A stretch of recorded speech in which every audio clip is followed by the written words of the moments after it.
Today we talk about how do genetically normal embryos, also called euploid embryos, end up ending in miscarriage. I'm Dr. Mark Amols, and this is Taco Bout Fertility Tuesday.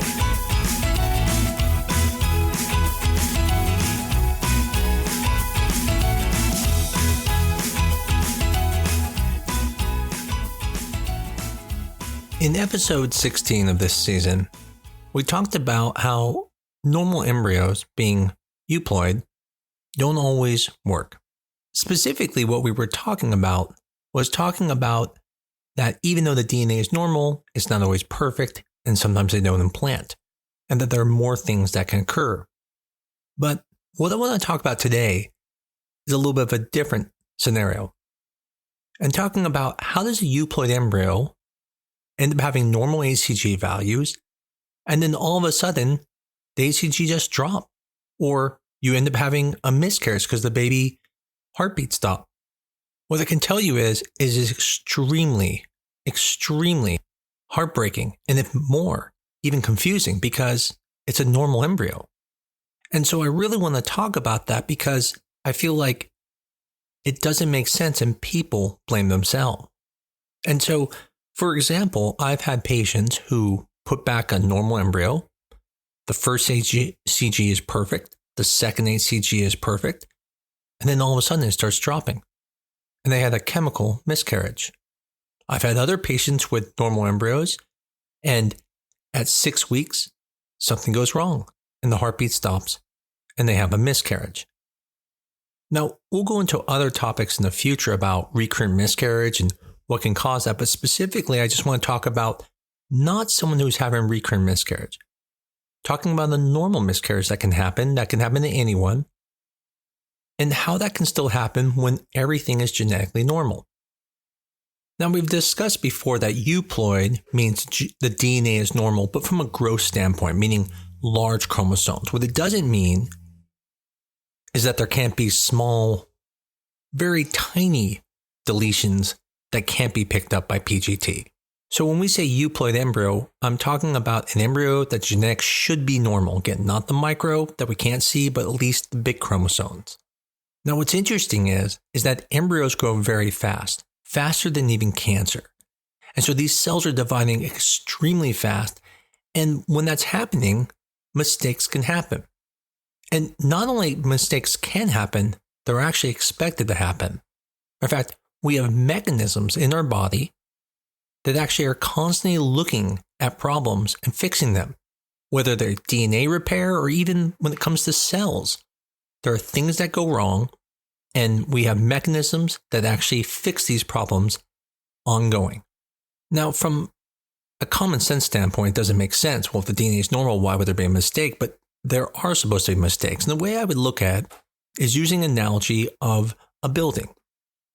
A building has a blueprint. The blueprint is the DNA of the construction of that building. And if that blueprint is correct, there should be nothing wrong. Everything should be in the right place, the mechanical, everything. But the thing is that the blueprint is just the DNA. It's not making the cell. And so just like when someone builds a building, you have workers. And sometimes the workers make mistakes. And so they may look at the DNA, which is the blueprint, and say, oh, well, this is supposed to go here. But in reality, it's not. And they can make a mistake. And if it's caught, it can be repaired, but sometimes it's not caught. And if that's not caught and the building keeps being built on this incorrect area, there may be weaknesses in the building or could be mistakes that can definitely ruin the building. Matter of fact, when I built my clinic, I was coming in pretty much every other day looking because I was so fascinated by them building it. And I remember them building one of the back areas by the nurse station.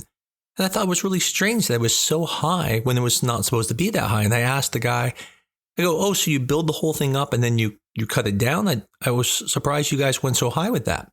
And he looked at me with a confused look and he's like, no, it's supposed to be that way. I said, well, no, it's supposed to be less than that. And he goes over and grabs out the blueprint and he looks at it and goes, oh, you're right. We made a mistake. And so the same thing can happen in the cells. Not that the DNA is wrong, but that the DNA was right, but the cells can have errors. Now, not everyone's want to get into the cellular mechanisms, but there are things called ribosomes, which are these proteins that then take the DNA material and transcribe it into another form of like DNA called RNA. And then that RNA is then transcribed by proteins to make more proteins. And so in each step, there can be a recording error or there can be something that goes wrong. In addition, even when cells divide, the DNA themselves can even have issues. Now, again, usually these are repaired, but sometimes if it's growing so fast and multiple divisions occur, it could be such a large problem that can actually succumb to that. The way I look at a chemical miscarriage is I look at what happened. If the HCG has a sudden drop and it just collapses, I usually think there must have been some developmental issue that was so large the cells could not survive and ended up succumbing to it. And usually you'll see this huge drop off versus seeing HCG that kind of waxes and wanes. It's starting to go up, going slower, and then slowly goes down. That would make me think something more like implantation failures, which I'll go into in another episode in the future.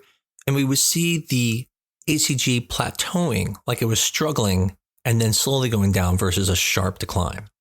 The other thing to understand is that even if there are errors, depending on when the errors occur, can make a difference. So for example, if you are in the very early part of division, and let's say there's hundreds of cells, if 2% or 3%, which is a few cells, may have errors, it may be enough for the embryo to no longer grow. But if you have millions of cells and maybe 100 cells go bad, it's such a small fraction, it won't affect it.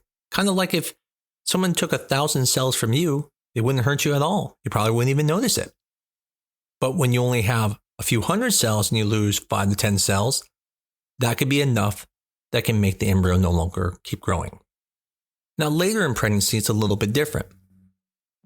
When you have a heartbeat, you're past that cellular stage, but still the DNA is still making things. The DNA could potentially make a heart that's not working as well, not because the DNA was wrong, but again, because of those transcriptions and errors that can occur. And so in that situation where there was an abnormal heart, it could potentially cause the baby to no longer be able to grow. Now, I don't want people to think that there aren't other causes of miscarriage. There are. There are recurrent causes. There are things that can be prevented. But what I'm talking about specifically is I want people to understand how they can have a normal embryo, meaning a genetically normal embryo, and still can have a miscarriage, whether it's chemical miscarriage, whether it's a clinical miscarriage. The point is, having normal DNA is having a normal blueprint. It's correct. But the problem is that there are cellular mechanisms that can still make mistakes. And it's actually amazing there aren't more mistakes that occur. It's actually a pretty good system. But unfortunately, it's not perfect. And unfortunately, sometimes that can lead to the embryo succumbing to it. I wish I could tell you that there's something you can do, that there is some other treatment you can do to prevent it. But unfortunately, these are unpreventable.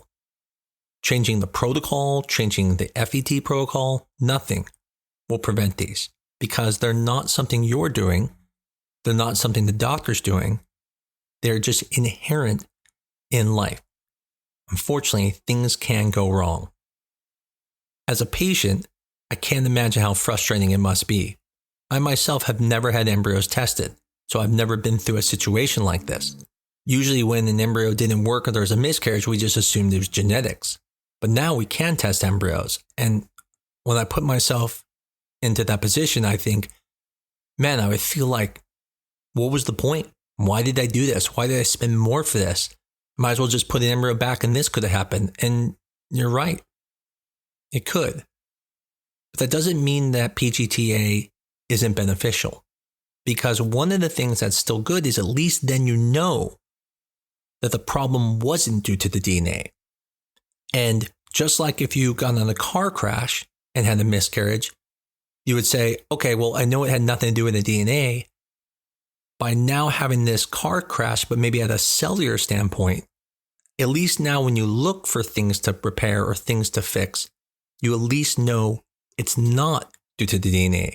And that's important because if you do have recurrent miscarriages or have more than one miscarriage and you're concerned, at least you can rule this one thing off. I sure hope none of you have gone through this, but I know some of you probably have. And I'm sorry if it did happen. Emotionally, it's devastating. And it's very frustrating because it doesn't make sense. I hope this episode was able to at least give you some idea of what's going on and maybe help you understand it wasn't anything you did and that this isn't perfect. And that sometimes, even when the DNA is perfect, things can still go wrong. As always, I greatly appreciate everyone who tells people about us and gives us reviews. If you want to help us out, tell your friends, give us a 5-star review on your favorite medium, and keep listening. I look forward to talking to everyone again next week on Taco Bout Fertility Tuesday.